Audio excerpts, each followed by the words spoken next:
I observed at Delaware Elementary School this semester. The school is K to 6 with 533 students and 31 full time teachers. So the student to teacher ratio is 14.9 to 1. The school is very diverse, and I think it was a great place for us to observe and learn a lot. I observed in a second grade classroom, Miss Jackson. The students were all about at a beginning stage for reading and writing, which is where they should have been, and so they were working on reading fluency and continuing their sight words. It was interesting for me though because Mrs. Jackson used whole brain teaching, and I'd never seen that in the classroom before. The book talked a lot about word words and sight words for young students so they could use it in their writing. So this was the vocab board in the classroom, and it was divided up into subjects so the students could use these words depending on the subject they were in or what they were writing about, and I think it helped keep them organized and aware of what they should be using. This was the book bin that each of the students had, and they were able to choose the books that went in their bin, and they also had a journal that went in there. So whenever they read something, the teacher would give them a journal to write about or a worksheet to go along with one of the books they chose to read. And this was independent reading from the book, which was good for the students because they were all at different levels. This is a picture of the students sitting at the smartboard where the teacher brought them all together in front of the class, and she would use shared reading to get them thinking before the individual reading, where she would teach them a lesson and have part of a story or something to go along with it, like teaching concepts about print or something that she wanted them to learn so they could do it before they did it individually.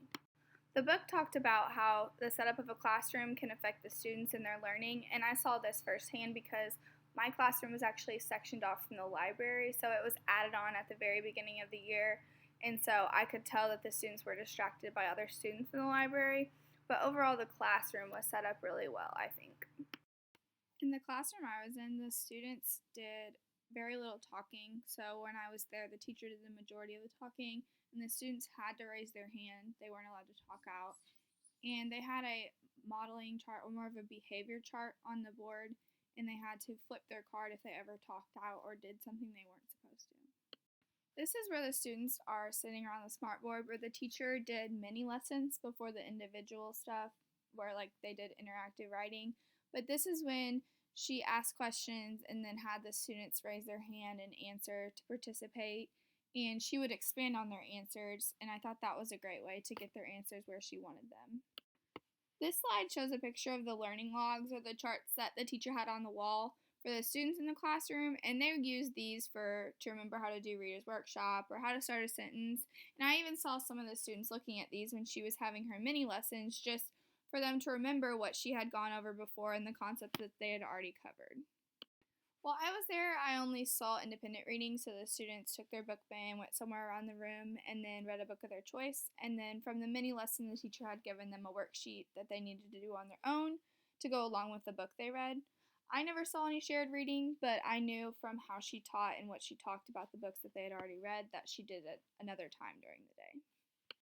Even though the teacher did the majority of the talking in her mini lessons, she also had smaller, I would call them smaller grand conversations.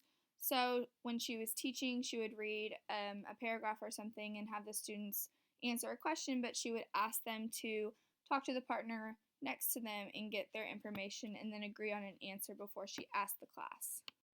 The students were able to pick the books in their book bin, and I could see all different kinds of books. Some of them had chapter books, some of them had picture books. So I think that was good to see because I know the book talked about how it's good to have the students select their books for their interests, but also you have to make sure they're choosing them correctly based on the level of reading they're at.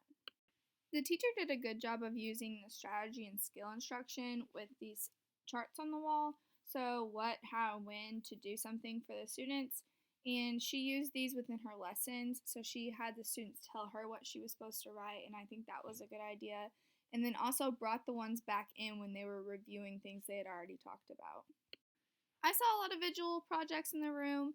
I know whenever she used the smart board, she had a lot of flip charts for the students and visuals for them to see what she was talking about. And then also, she gave out a lot of graphic organizers for the students to fill out. After they read the book of their choice, they had to fill out a graphic organizer based on the concept they were covering that day. These are the charts that were hanging in the other corner of the room. These were focused more on writing. So I never actually got to see the students write paragraphs or anything, but I did get to see them write in their graphic organizers that the teacher had them do. And from the posters, I could tell that they used the different types of writing mentioned in the book, but I never actually got to see anything except for having them be descriptive on their graphic organizers. The charts in the classroom were also used for their writing process, so showing the students why they write, the process of writing, and then also the process of editing after they're done writing, the grammar rules, and writer's workshop. And I think these were great for the students to look at and very helpful for them while they were writing on their own. I visited on Fridays, so every Friday I was there, the students had a spelling test. So I got to watch them take the test. And some of them, when the teacher would say the word, they would mouth it or even whisper it out loud a little bit to try and decode it. And that was exciting for me to see that and things we talked about in the classroom, helping students to see them actually doing it on their own. The type of writing journal that my students had was it was in their book bin, and then the teacher would give them either a topic to write about the book they read that day or a graphic organizer to fill out with that book. And so I also saw the students have reading logs for how long they read every night and practicing spelling words, and those were the types of writing I saw within my classroom. I learned a lot while I was observing, but I think I learned how important modeling for your students is, like pronouncing so they're able to spell out words, or also how you read, how you write sentences. They're definitely going to catch on and notice how you do things and then start to do things that way. So you have to be a good model for your students.